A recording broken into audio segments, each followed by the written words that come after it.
Bienvenidos a su canal de YouTube Español en Casa. El día de hoy vamos a aprender a hacer un ensayo sobre la vena castellana e italianizante del siglo de oro español. Como parte de este segmento que se llama Transmisiones, te ayudo con tu tarea, donde yo te muestro el tipo de asesoría que le he brindado a mis estudiantes en mi programa de tutorías a través de YouTube.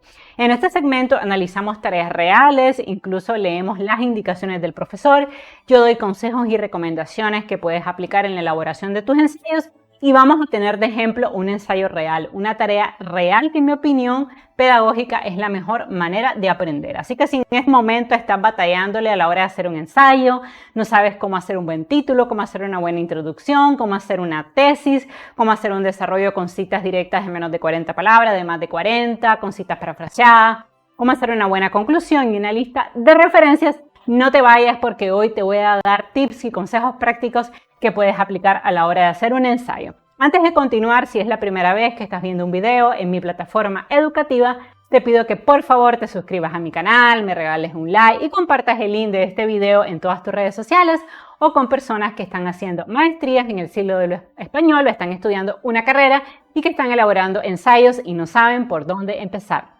En realidad el ensayo es una actividad académica muy común en entornos educativos, así que es importante que lo aprendas y te garantizo que si te queda hasta el final del video vas a ser capaz de hacerlo. También les recuerdo a toda la gente que está viendo este video que si ustedes quieren contratar mis servicios como tutora completamente personalizada, lo pueden hacer.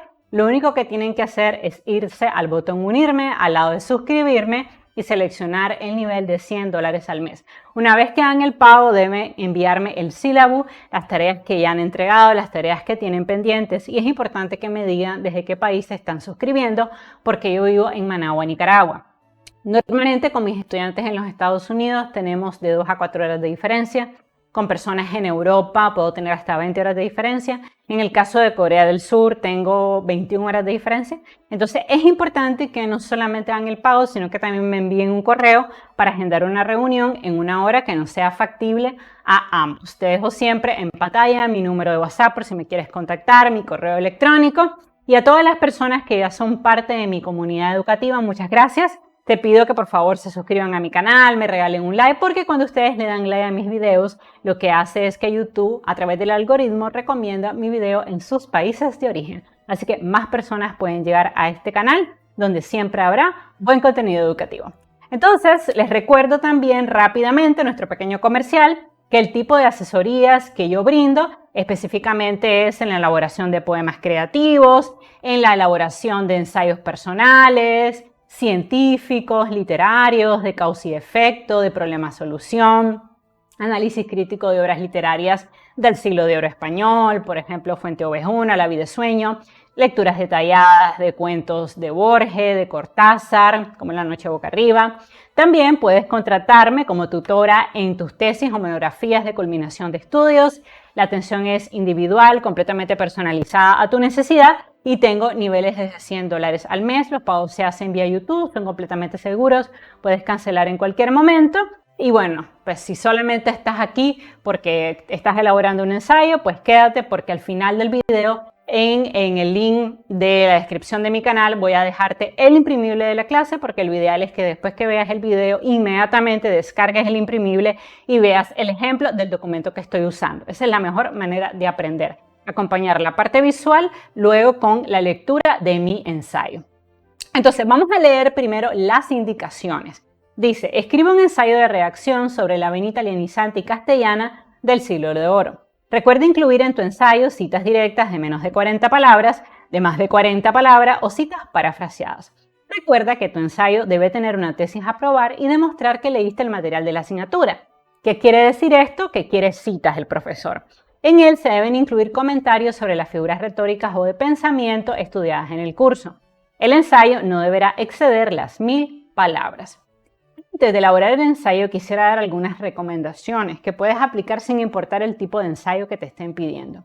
Primero, hacer una introducción que recoja los aspectos esenciales de tu trabajo y presente la tesis a aprobar. Segundo, soportar esta tesis con argumentos a lo largo del ensayo. Tercero, incluir citas directas de menos de 40 palabras, de más de 40 palabras o parafraseadas. Darle crédito a todos los autores consultados.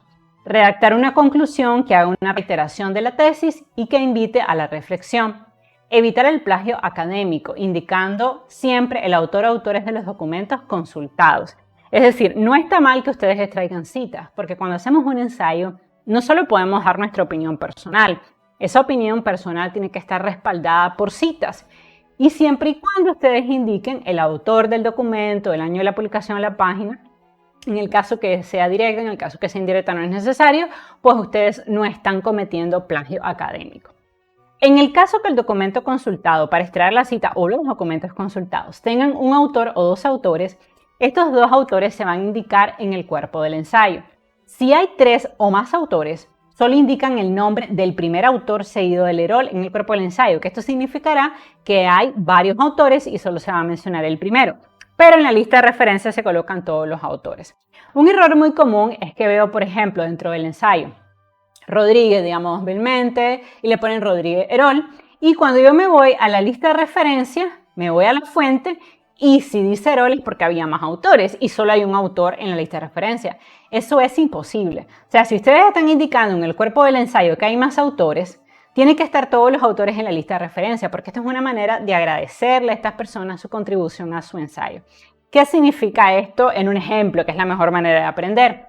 Si yo estoy citando un documento de Rodríguez, digamos, ¿no? Rodríguez, coloco el apellido del autor, es un documento que se publicó en 2020, ok, lo coloco, viene mi cita, ok, todo esto, y aquí viene la página, ¿no? Esto está, por ejemplo, en la página 20, ¿no? No tengo problema porque hay un autor. Si hay dos autores, menciono los dos. Este documento del cual extraje la cita tiene de autores a Rodríguez y Pérez. Entonces, ¿cómo sería? Bueno, ponemos Rodríguez, y con el Aspersan y Pérez indicamos que hay dos autores, ¿no? Le ponemos 2020, viene aquí la cita, tararara, la metemos aquí y le ponemos la página. Ejemplo, está en la página 30, ¿no? Pero si hay 3 autores, es decir, es Rodríguez, Pérez y Gutiérrez, no se pone Rodríguez, Pérez y Gutiérrez, sino que se pone solamente Rodríguez en el cuerpo del ensayo y se le pone Rodríguez, el all, que significa todos los demás, de hecho viene del inglés, página 2020, ¿ok? Vienen aquí las citas y una vez que finalizo la cita yo le pongo la página, digamos está en la página 40. Entonces en el cuerpo del ensayo solo voy a poner el primero, que es Rodríguez, pero en el EROL sí le voy a poner en otras palabras Rodríguez, Gutiérrez, y además que en la lista de referencias se le pone inicial del nombre, ejemplo Rodríguez C, le puedo poner Gutiérrez A, ¿no? Gutiérrez A, y le puedo poner Pérez C, digamos, ¿no? Entonces aquí sí se van a poner todos los autores, pero en el cuerpo del ensayo solo el primero seguido de el error en el caso que haya 3 o más autores. Si solo hay uno colocan el autor, si solo hay 2 también los colocan.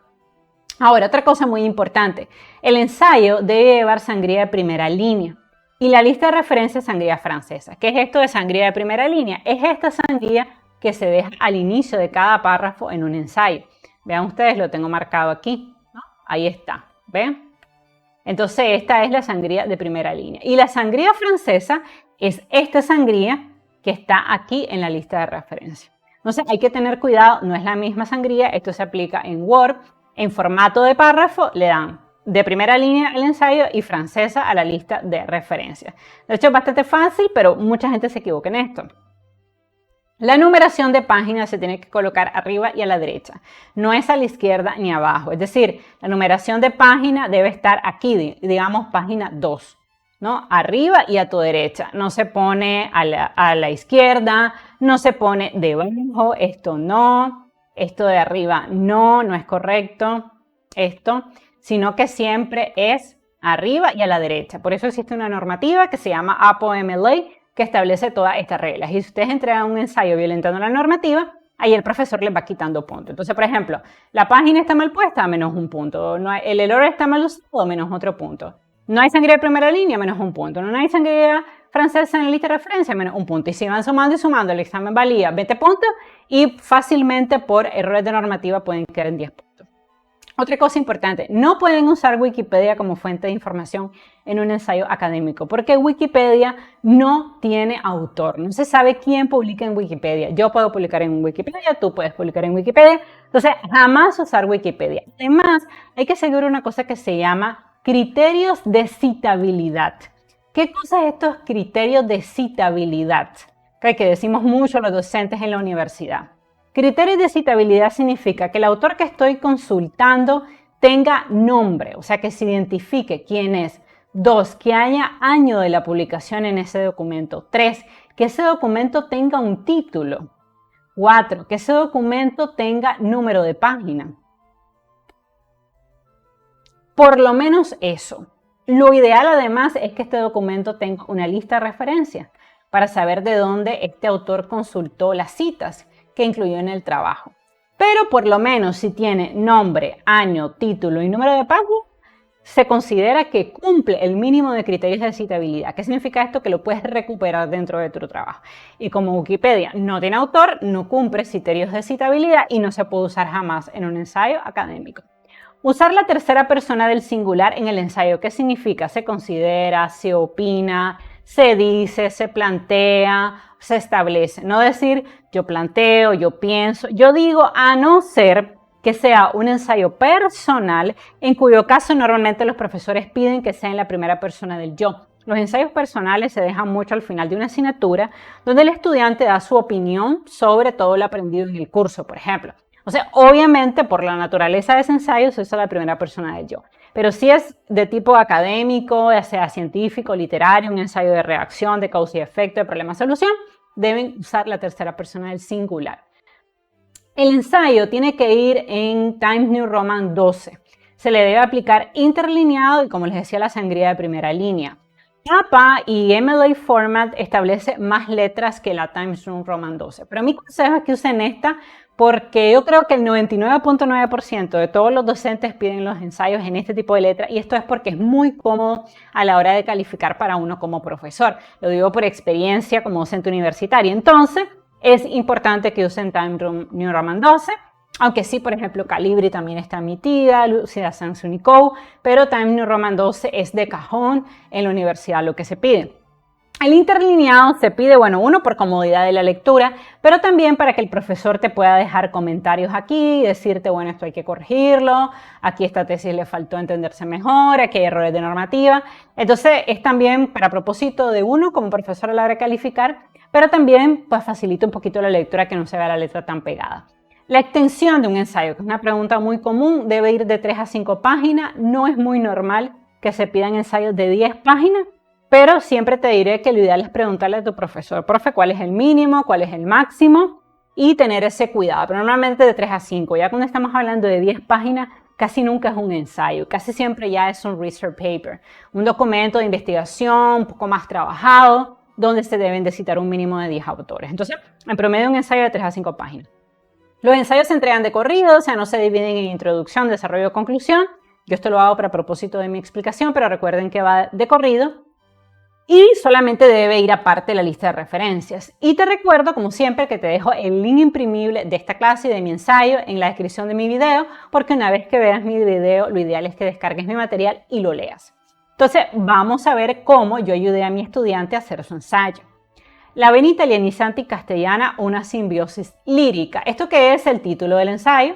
¿No? Porque un error muy común es que la gente no le ponga título al ensayo o que ponga cosas que no recogen la esencia, ¿no? Por ejemplo, el siglo de oro. No estás diciendo nada, o sea, tiene que ser algo vinculado a tu tema. En este caso, la vena italianizante y castellana, una simbiosis lírica, ¿no? Porque este estudiante está estudiando el siglo de oro. Vamos a la introducción. La PESA 1962 señala que al terminar el primer cuarto del siglo XVI, la poesía era un producto elaborado que usaba el verso octosílabo, pero cuando el movimiento renacentista llegó a España a su plena madurez, Boscán y Garcilaso trajeron de Italia la fórmula reclamada por las nuevas apetencias estéticas. ¿Esto qué cosa es? Es una cita, obviamente de menos de 40 palabras, y vean que le estoy dando el crédito al autor, apellido del autor, el año de la publicación, tengo la página y como tiene menos de 40 palabras, la coloqué entre comillas. Si hubiera tenido más de 40 palabras, lo hubiera tenido que separar del cuerpo del ensayo y dejarle un mayor margen. Pero como tiene menos de 40, Entonces es muy fácil hacerlo. Otra cosa, para contar las palabras no tienen que ir 1, 2, 3, 4 con el dedo. Una vez, les comparto rápido, tuve esa experiencia en la universidad, ¿no? Un estudiante que la vi que tocaba la computadora y yo decía, ¿qué está haciendo? Y es que estaba contando las palabras. No es necesario. Ustedes pueden seleccionar y dar word count o conteo de palabras en Word, si lo tiene en español o inglés. Conteo de palabras en español, word count en inglés. Inmediatamente te va a decir 30 palabras. No tienen que ir con el dedo. Pero sí recuerden que como esto es una cita directa, menos de 40 palabras, va a pedir el autor, año de la publicación y página. ¿Okay? Seguimos.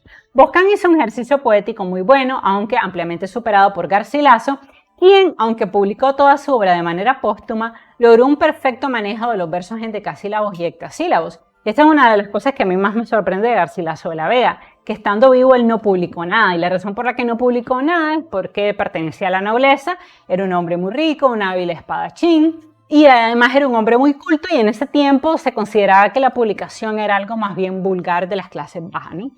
Pero cuando muere Garcilaso, su mejor amigo Juan Boscán decide publicar su obra ya póstumamente y hace un libro donde él publica sus poemas y lo de Garcilaso. Desafortunadamente Boscán no logra vivir hasta la publicación de ese libro y lo termina su esposa y ella lo publica, ¿no?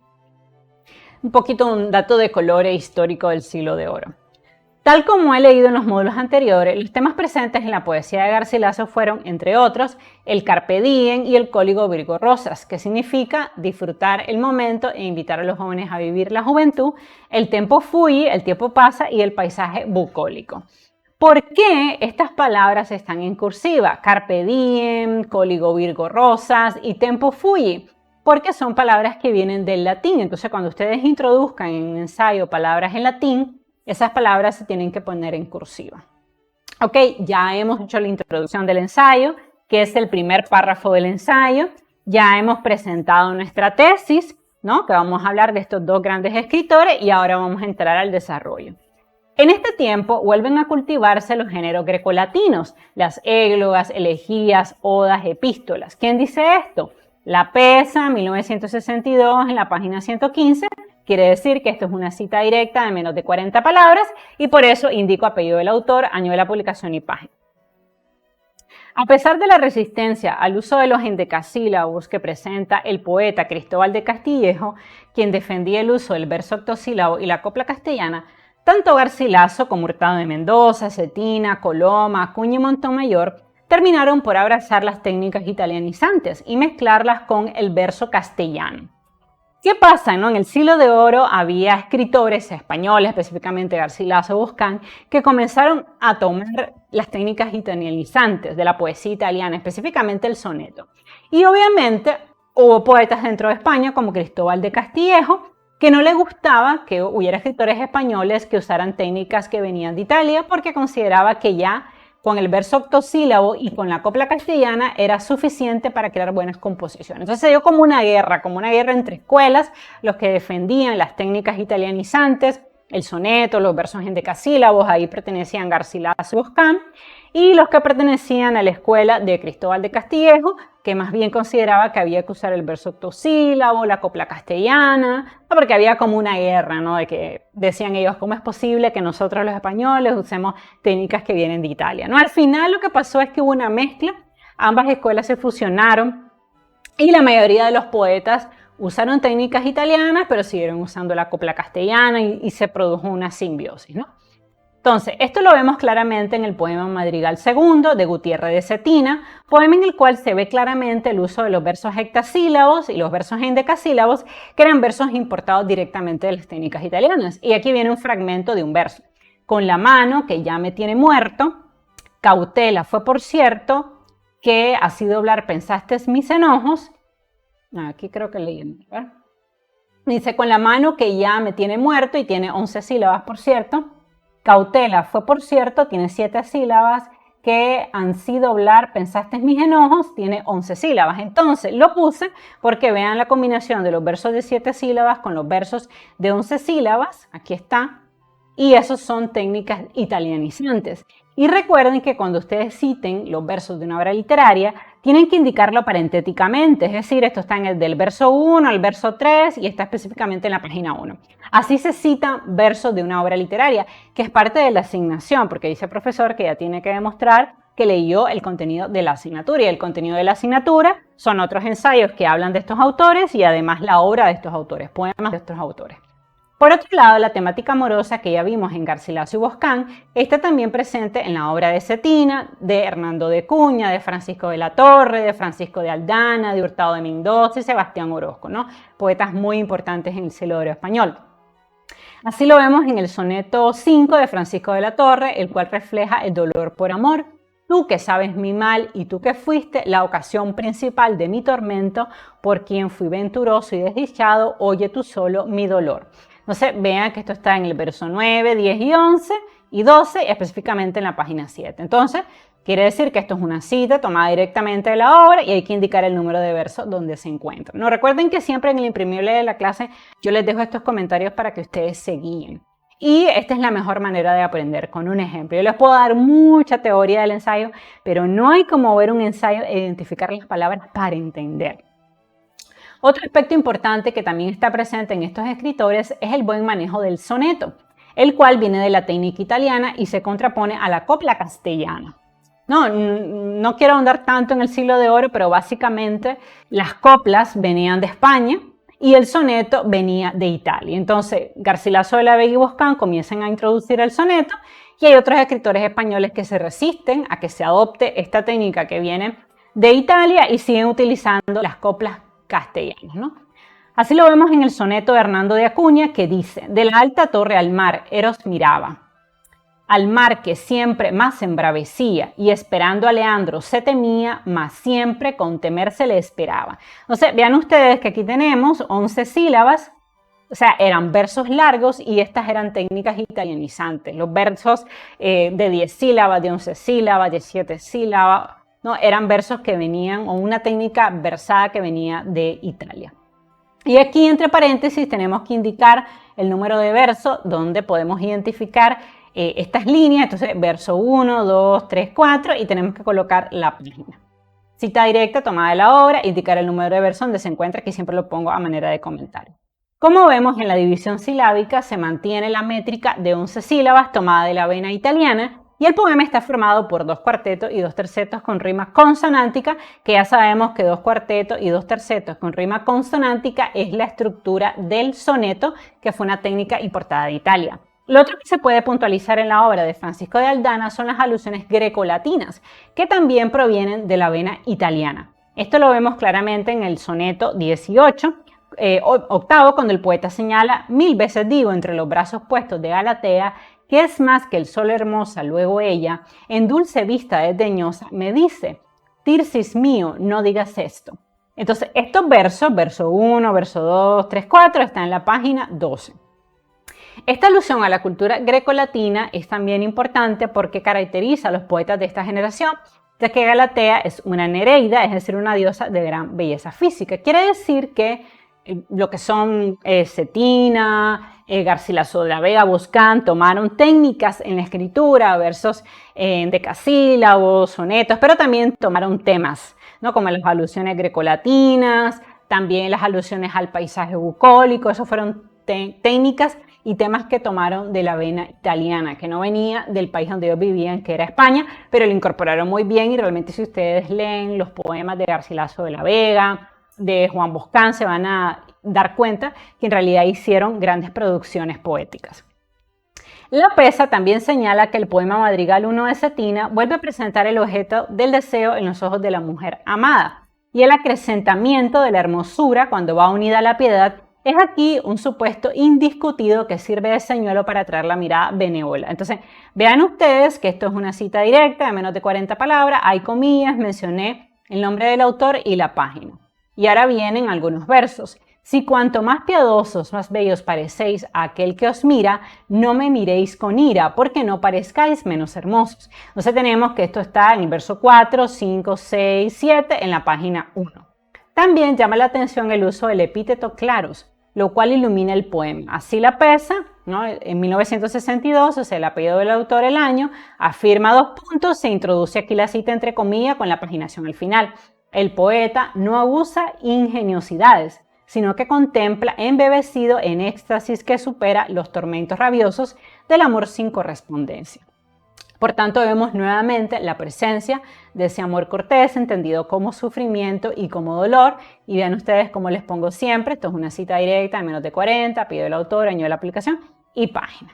Y ahora viene la conclusión. En conclusión, se puede decir que el Renacimiento irrumpió en España con dos grandes corrientes, la vena castellana y la vena italiana. De la vena italiana se tomó el uso del soneto, el verso endecasílabo, el verso heptasílabo y las alusiones grecolatinas, y de la vena castellana se mantuvieron los versos octosílabos y el uso de las coplas de pie quebrado. Por otro lado, en cuanto a temáticas, la presencia del amor cortés fue una constante en todos los poetas renacentistas estudiados, ya que llevaron el sentimiento del amor al límite del sufrimiento, desgarrando el alma en la luminosidad de la espera fatídica de la mujer amada, aun cuando al final de este periodo aparecieron ciertos poemas de contenido religioso que abrieron el camino al desarrollo de la poesía mística que aparecerá con fuerza tras el triunfo de la tesis contrarreformista en el Concilio de Trento, el cual convertirá al nuevo monarca en defensor de la fe católica. Es decir, que durante este periodo del Siglo de Oro va a haber muchísimos poemas dedicados a la mujer amada, pero esto irá cambiando porque cuando nos acercamos a la poesía mística, más y más poemas van a sustituir el amor por la mujer amada por el amor a Dios. Y a esa corriente pertenecen Fray Luis de León, Santa Teresa de Jesús, y tengo muchísimos shorts en mi canal donde les doy ahí algunos datos curiosos del Siglo de Oro por si quieren ahondar. Recuerden que en los shorts también me pueden comentar, darme like, compartir, eso me ayuda un montón. De hecho, mucha gente ha estado llegando a mi canal gracias a la difusión que ustedes le han dado a mi short, así que les súper agradezco. Bueno, luego viene la lista de referencias, que es el número de fuentes consultadas. En este caso, el profesor ya le dio a mi estudiante la bibliografía o la lista de referencias, mejor dicho, porque ya casi no se usan libros, por eso es que ahora se dice lista de referencias. Y vean ustedes cómo ella tiene que indicar el apellido del autor, la inicial del nombre, el año de la publicación, el título del documento. En este caso, este era un capítulo del libro, entonces pone ella el lugar de publicación de la editorial, Gredos en Madrid, y la página, de la página 145 a la 160. Esto se hace porque cuando no se recupera todo un libro, sino específicamente un capítulo, se debe indicar en la lista de referencia ese capítulo. Y como ella no recuperó todo el libro, o sea, no se leyó todo el libro, sino solamente este capítulo, entonces por eso es que lo tenemos que marcar. Bueno, y ese ha sido mi ejemplo de un ensayo para una de mis estudiantes de tutoría. Espero que les haya quedado claro los pasos a seguir a la hora de hacer un ensayo. Una vez que veas el video, lo ideal, como te digo, es que descargues el imprimible de la clase y te leas mi ensayo. Por favor, suscríbete a mi canal, regálame un like, comparte el link de mis videos en tus redes sociales. Por favor, déjame comentarios en los shorts. Mientras mayor interacción haya entre ustedes y yo en mi canal, que siempre contesto, estoy siempre conectada, todos los días reviso los comentarios de mi canal, ahí les doy consejos, les respondo si tienen cualquier duda a la hora de hacer un ensayo, lo que no quedó claro, así que siempre estoy conectada a través de YouTube, no tanto a través de mis otras redes sociales, pero me pueden buscar en TikTok, en Twitter, en Instagram, en Facebook, pero sobre todo, si me quieren contactar es a través de mi canal de YouTube. Les mando un beso y un abrazo, los quiero mucho y nos seguimos viendo. Bye bye.